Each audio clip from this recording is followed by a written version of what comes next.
Welcome, everyone, to the Pardon My Pancreas podcast. We have a guest on today that I cannot wait to get into a great conversation with. We actually haven't had a guest for a long time, and brought in a friend of mine, Nalani Hunsaker. Now, Nalani, I am thrilled for multiple reasons to have you on, but there's just incredible conversations ahead, I can already tell. Thank you so much for hopping on today.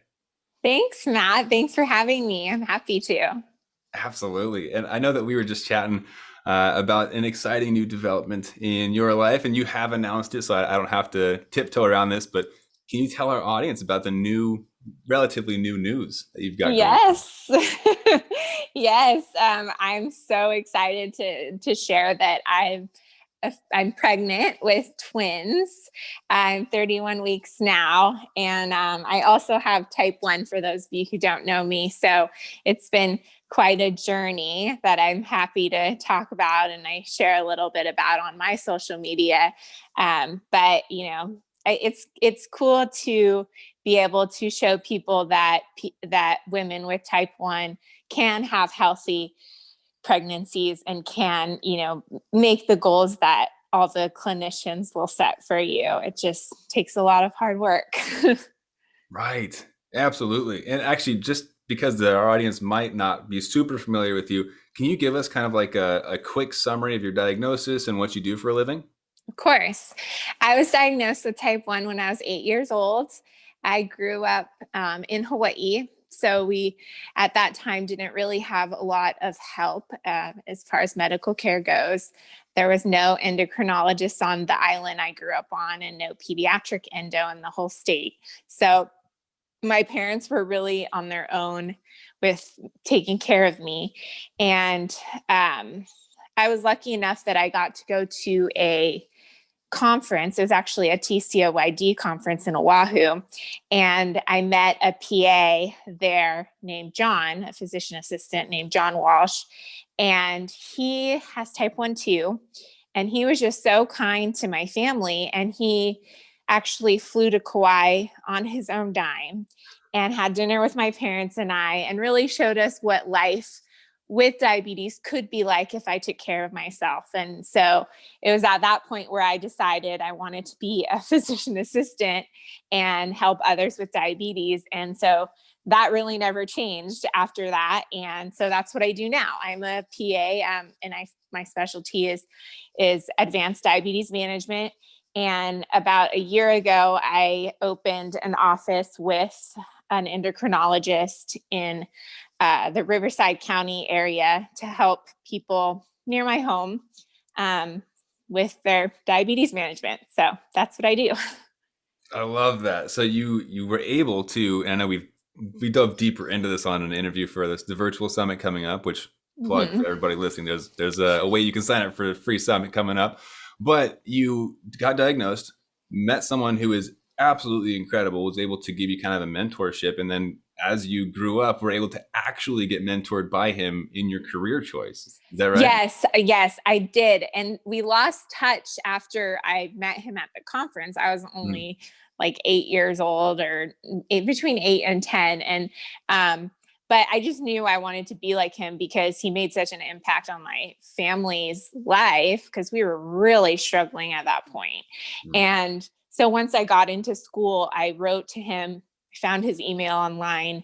He's written a lot of books and such, and he's just like the most kind person you'll ever meet. And I asked him, "Hey, will you preceptor me for one of my rotations?" Just out of the blue, and he actually remembered me and said yes. And so I got to train with him, and then I was hired on at that company, and that's where I worked for 5 years before I opened the practice. Just Wow. last year out here. I love that story. It never gets old. Just absolutely incredible journey that you've had where he's kind of like peeking in and out throughout the whole piece of it. But Yeah, he's awesome. We are still in touch all the time. He's uh, my endocrinologist right now because my maternal fetal medicine doctor said I'm not allowed to manage myself.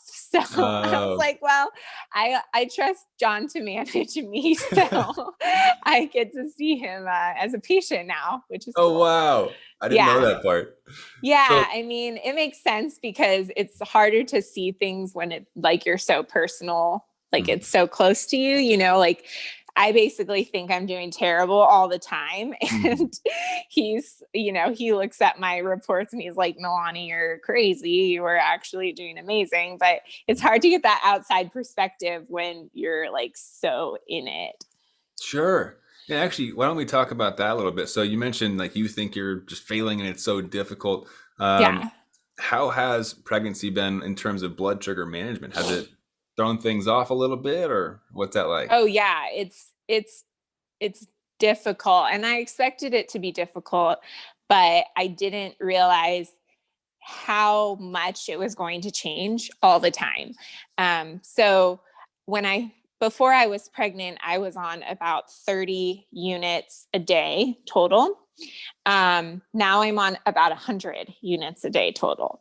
Yeah, so the Wow. insulin resistance just goes up like crazy, and it's not a steady increase. It's sort of a stepwise increase. Oh, So sure. I'll go up a lot and then I'll I'll have a day where my blood sugars aren't cooperating and then I'll make adjustments and then I'll be good for a week and a half. And then again, same thing. Oh, And it's been like that throughout the whole pregnancy.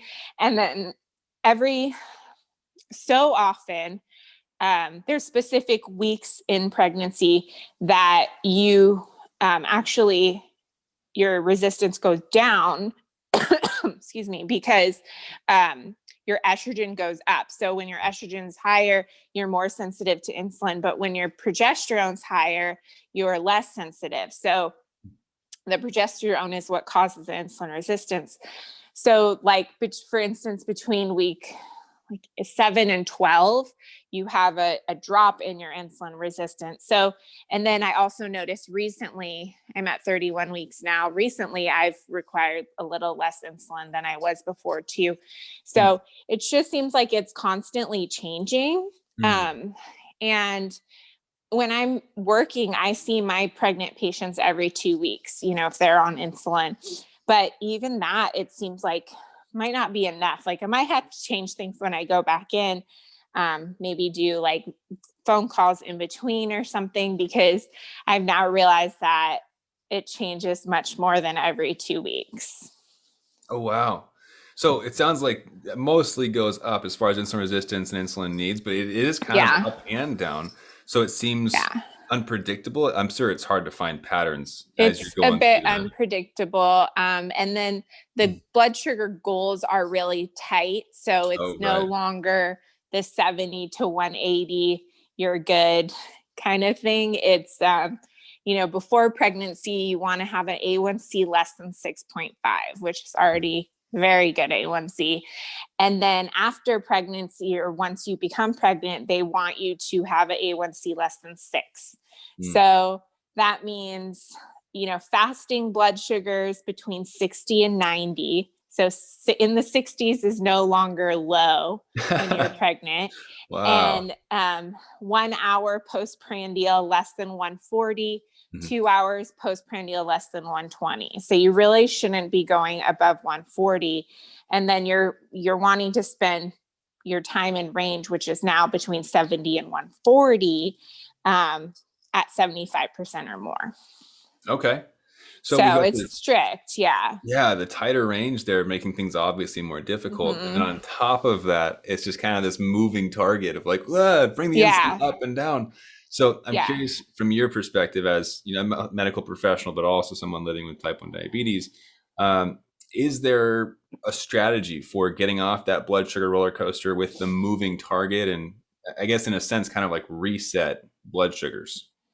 I think what my best friend through this pregnancy has been just obviously my continuous glucose monitor, because then I can see everything that's going on. Um, and then also making sure that I'm timing my insulin correctly. Mm, Um, Normally, I push for 15 to 20 minutes for everybody.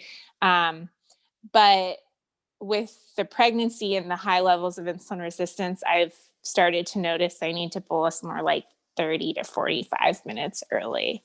Oh, wow. Yeah. But thankfully, by doing that, I've been able to pretty much, eat the things that I am craving within reason. Yeah. But I think you just have to be really strict on yourself. But to be honest, that is easier because you're not doing it for you anymore. So you're not just thinking like, oh, I'll suffer for, a couple hours. It's more like, no, the babies will actually suffer. And once you become pregnant, at least for me, I immediately am like a mom. I'm just like, I love them so much. I don't want to do anything to hurt them. Like they don't even have to be here yet. And I'm already trying to protect them. So especially in the first 8 weeks of pregnancy, it's really important because that's when all the organs develop. So, when you hear about people with diabetes who become pregnant but don't know that they're pregnant yet, and they don't figure it out until week 8 or 9, and their blood sugars have been really high, that's when you get sort of all the defects, like the heart defects that you hear about with patients with type 1. So I think the best advice would be to plan for pregnancy if you can. I see. With diabetes, but and then weirdly, when you're in your third trimester, how one of the biggest complications from diabetes is the babies get too big. So they call it macrosomia. And that's because the babies have a working pancreas now. And so they detect that your blood sugars are high and they actually release a bunch of insulin. That's why they get so big. And then when they're born, they have really low blood sugar because they're trying to compensate for mom's high blood sugar. But of course, their insulin doesn't cross over to the mom, but the glucose that is in the mom's blood crosses over to babies. So they think their own blood sugar is high. So I have 2 working pancreases in me right now. Wow. Yeah, I didn't know anything about the glucose being transferred, but insulin not, and its regulation gets thrown off with the baby. That is very interesting. Yeah, that's why I never really put that together, that was the reason that the babies get so big. Right. Until after I became pregnant. And I'm like, well, I'm always asking, well, why this, why that? And so that's why. It's Well, I super love that you're interesting. asking why. Yeah, that is the best way to learn, really. It's just the Yeah. curiosity. So, on that topic with the why, actually, why and the how. So, why do blood sugars go up and down with pregnancy? And then with that moving target, how do you build strategies around a blood sugar that you don't know is going to go higher or lower? Because you mentioned there's resistance and sensitivity, kind of both sides. Yeah. They go higher because as the progesterone levels rise, it causes insulin resistance. So there's the two hormones, estrogen and progesterone. Estrogen actually makes you a little more sensitive to insulin, and progesterone makes you less sensitive to insulin. So during the times that the estrogen levels are really high, you might notice lows. Like for me, we were planning to become pregnant. We'd been trying to become pregnant. And my first way I actually knew I was pregnant was that I started having a ton of low blood sugars. So it wasn't even a test. It wasn't anything else. It just all of a sudden, my insulin needs just dropped so much that I was like, something's different in my body. I think I'm probably pregnant now. But then as the progesterone rises, that sort of takes over, and that's where the insulin resistance comes in. Yeah. And eventually that just kind of overshadows the estrogen. But that's why, that's why our insulin needs fluctuate so much through other times in our lives where we're having different, changes in our hormones, like during menstruation, for instance, or when you first start your period or your menopause, for women. So the pregnancy is really no different. It just lasts a lot longer and is, a little more extreme. Yep. What I have done to try to, I guess, mitigate the highs from that is sort of keep track of, when I change my doses so that I can have a good idea, like, oh, I'm coming up on a week and a half to 2 weeks of this same regimen. I'm probably going to need a change soon. And that way I can look out for it. Mm. And then also just, I guess, observing patterns, like every day I look at patterns. Every day I wake up, I look at my last night's blood sugar patterns and see, did I go high? Did I, or did I go low? Like what happened? And, if there's a pattern, then I change it. And then having John to help is also great. So even someone like me who manages diabetes all the time, it's really nice to bounce things off somebody else. So having your own practitioner who you can bounce things off of, I think is really, really important. And then I just make little changes based on the patterns.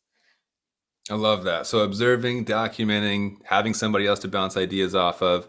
And I love that you also brought up other areas of hormone fluctuation. I was going to ask that next, but like, we need to let people know it's also menstruation, right? The puberty itself in children, like everything just gets messed up. Absolutely. So yeah, any form of hormone fluctuation can lead to messier blood sugars. I got to be ready for that. Right. But then you mentioned, of course, that you have your PA to go to, you have John. When you go to see him, or even just general advice to people who are coming to see you or to their own endos, PAs, doctors, what are some questions that can be useful to bring to those appointments in order to get the most out of those? I think one of the most important things you can do when you see your clinician is tell them what you see. Because, what I've learned from actually, being a clinician is that sometimes I don't see things that are happening just by looking at the Dexcom, because to me, I'm not living it every day. So it's not, it's harder to see the patterns. Like I can see the very obvious ones. And a lot of times I can see the smaller ones, but if you're always having highs at this time, or you notice something, verbalize it to your clinician, because then they can compare what you're saying to what they're seeing. And it may or may not line up, but you always want to tell them what you're noticing and advocate for yourself that way. I don't think it's appropriate to rely on your clinician to see everything for you. And that's something that I ask all of my patients is, what patterns are you noticing in your blood sugars? And I want a real answer. And if they say, I don't know, or I haven't noticed any patterns, then I'm like, well, you're obviously not paying attention. And the next time you go home, you need to look for patterns so that you can give me an answer next time, because it's your diabetes, And so that's the same for me. Like, to be honest, my blood sugar control is very, very good right now. So it's hard for John to see anything because it pretty much just looks like fairly flat. Yeah. But I still have things that bother me. And so I need to tell him rather than just having him say, oh, great job, Nalani. Okay, see you in another few weeks. I want him to help me fix things that I'm noticing. So I tell him what I notice. And I think every patient should be doing that. Absolutely. I think that's such a powerful conversation to open up as well, because if you think about it, the data gives us a great starting point, but it's definitely not the whole picture. And I'm thinking not back at to, all. yeah, I'm thinking back to like a time when I had perfectly flat lines and it's just like 90 the whole day. I was like, "What? This is Hmm. amazing. You're perfect." And I'm like, "But you don't know. I've been snacking all day to avoid Yes, going lower, exactly. right?" So they can't see the whole picture. So if you Exactly. say, yes, it looks good on paper, but I've been taking insulin all day to keep it from going high, or I've been snacking all day. Those are crucial components to making, the right changes with insulin. Exactly. And that's why you see your clinician, because if we were just going to rely on data, I wouldn't even need to see my patients. I would just look at their data and say, hey, change this in your pump. Right. And then that's it. Like, there's no point in that. You want to have the kind of relationship with patients where, like you mentioned, you can tell them like that this has been happening, or they can tell you that this has been happening, and how do I fix it? And you're just supposed to be a team. So Right. And actually, on that topic, I know that I've gone through multiple endos and doctors over the course of my life with diabetes. Some of them incredibly helpful. I landed on one right now that I love. She's that's amazing. awesome. But some of them obviously less than ideal, let's say. Yes. If somebody feels stuck with someone who is less than ideal, maybe they're in a small town, that's the only option, which is a sad Okay. reality. Mm-hmm. What are some steps they can take to either increase that relationship or get more of those appointments, or are they better off just making their own decisions and trying to map out their data? I think that they could just communicate with their clinician. So, like, same thing that we just mentioned, telling them about the patterns and things like that. They could try to teach their clinician stuff too. I mean, Yeah. some doctors will not like that, but some would. I've been in situations as well where, before I was a PA, where I didn't necessarily think that the doctors knew more than I did about it, but I wanted to teach them. But, well, one of one of when I before I became a PA, I was living in St. Croix in the Virgin Islands, and it was sort of like that, where they didn't have really very many options. There was like one Right. endo, and I and they didn't have any pump patients. I was the only one on the whole island. So Oh I no. asked, like, do you want me to teach you about pumps? And they said, no, I'm going to retire soon. Oh So I was like, no. okay. But I mean, hopefully you would have a better experience than that. But Yeah. and then I think also asking, I mean, most clinicians have some kind of support, like a PA or a nurse practitioner, or a clinical dietitian, or just anybody, that can help them, because dealing with diabetes is very time consuming as a clinician. So, there's all of those things. And then reaching out in other ways too. I mean, there's like programs like yours, for instance, that, can be very, very helpful for people who don't feel like they're getting what they need from their actual clinical person. Though you do have to have your clinical person on board, because you don't want to be doing anything that, your doctor might be against or not recommend. And then now the great thing is, telemedicine is a huge, huge thing. Yeah. So, I mean, I have patients all over California that I see through telemedicine, Oh wow. um, because it's easy, and I can see anyone in California. So I do. And that's something that you could look into as well. Absolutely. I love that you brought up multiple of those points. So one being that there are other options, and that the options that you find should be on the same page as your clinician. And Hmm. when we take on new clients, people living with type 1 diabetes, that's the first email that we send out is, hey, we're here to work with your doctors, not in place of Yeah. them, right? Yeah. But then, of course, the second thing is that there's so many virtual options now, both with what we offer in programs, but also like you can do telehealth. I mean, every state, I believe, has telehealth options, and Yeah. so yeah, Everyone. very flexible there, which is incredible, and not as fantastic as in person because it's a little bit different atmosphere, but Right. still a very viable option. I think that's maybe the one good thing that came out of COVID is Right. that telemedicine is just widely accepted now. Hmm. Absolutely. And actually, with telemedicine, or even just like going to your doctor endo PA who might not be the best, or even if they are the best. What are some pieces of homework that the patient can focus on and bring to those appointments, whether it's looking for trends or documentation? What are some realistic things that they can bring to that appointment to be prepared for it? Well, exactly that, what you said, documentation and looking for trends. Um, it drives me absolutely crazy when people show up without blood sugar readings for me to see.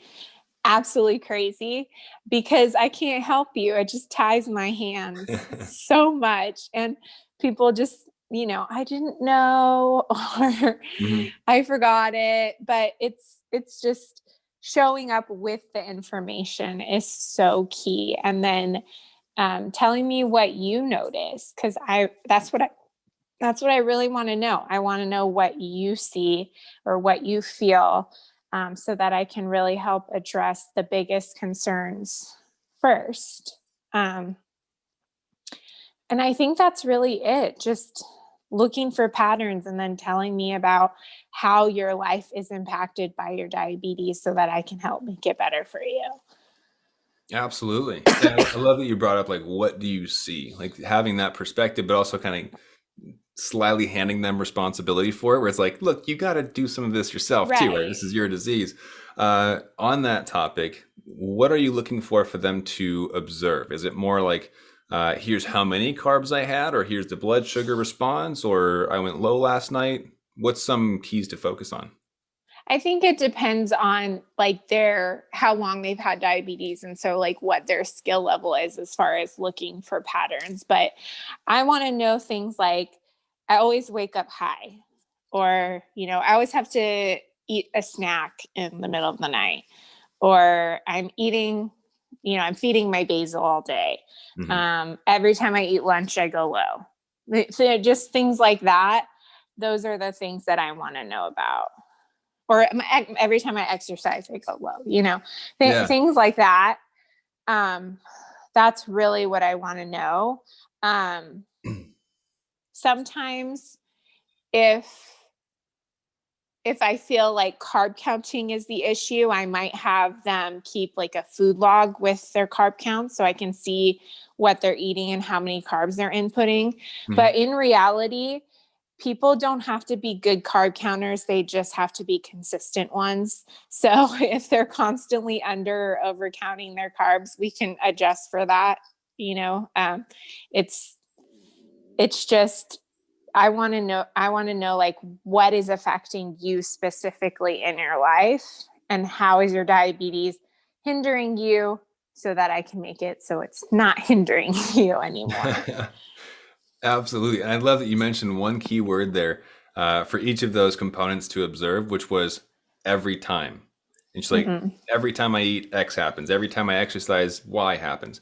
If it's Yeah. something is happening consistently that's not what you want to happen, I think that's an incredible way to observe. And it's easy too when it's frustrating. You're like, huh, every day I Yeah. wake up Hmm. high.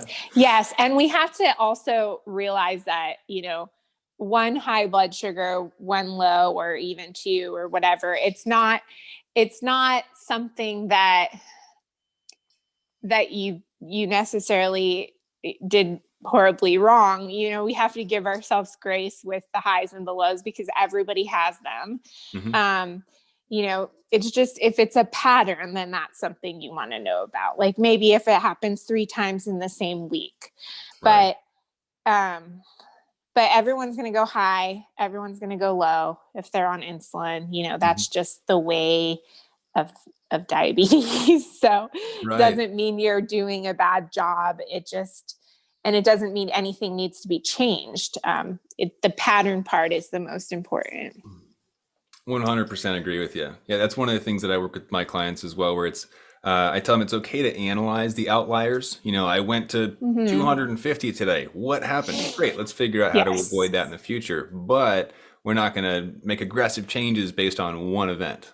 Find the patterns, No. and then you can get some more data to find the averages. Yeah, the outliers would be more of a behavioral change that you would want to make. For instance, you went to the fair and you ate something junky and you went high, then okay, next time you do that, you got to give yourself more insulin or Yeah. moderate what you eat, something like that. It's not something that would require a change in your actual pump settings or your carb ratio or anything.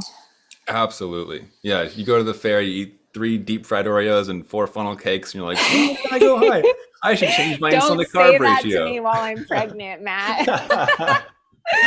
Oh my goodness. That's yeah, that's too tempting. I'll stay away from the food examples. But yeah, exactly. The outliers shouldn't be the aggressive changes that are being made, right? That's just a great Right. way to look at the habits. I love that.